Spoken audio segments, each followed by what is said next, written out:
Guys welcome to சமையல் குடும்பம். இன்னைக்கு நம்ம என்ன பார்க்க போறோம்னு பார்த்தீங்கன்னா சொய்யா எப்படி சொல்றதுன்னு தான் பார்க்க போறோம். அதுக்கு வந்து கடலப்பருப்பு 4 மணி நேரம் ஊற வச்சு எடுத்து வச்சிருக்கோம். அதை வந்து இப்போ குக்கரில் போட்டு ஒரு 4 விசில் விட்டுக்கலாம். வாங்க பார்க்கலாம்.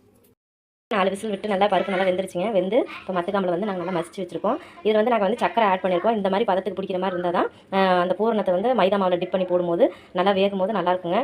இது ரொம்ப கொல கொலன்னு ஆயிடுச்சிங்கன்னா பூரணம் வந்து வெளியே வந்துடும் மைதாவிலேருந்து. இப்போ எப்படி போடலான்னு பார்க்கலாம் வாங்க.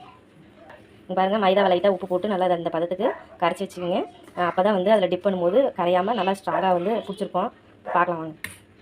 இப்போ பாருங்கள், கடாயில் எண்ணெய் ஊற்றி வச்சுருக்கோம். எண்ணெய் வந்து இப்போ வந்து சூடாக நல்ல பதத்தில் சூடாகிட்டு சூடாகினதுக்கப்புறம் நம்ம ஒவ்வொன்றா உருண்டை பிடிச்சி டிப் பண்ணி அதில் போட்டு எடுக்கணுங்க. இந்த மாதிரி டிப் பண்ணணுங்க. டிப் பண்ணி இந்த எண்ணெயில் போடலாங்க. இந்த மாதிரி ஒவ்வொரு உருண்டையாக டிப் பண்ணி போடணுங்க. இங்கே பாருங்கள், சொய்யா எப்படி ரெடி ஆயிடுச்சுன்னு பாருங்கள். பார்க்கவே அவ்வளோ டேஸ்ட்டாக இருக்குங்க. பாருங்கள், அந்த பூரணம் எவ்வளோ நல்லா இருக்குன்னு. இதை ட்ரை பண்ணி பார்த்துட்டு எப்படி இருக்குன்னு கமெண்ட்டில் சொல்லுங்கள். Bye friends.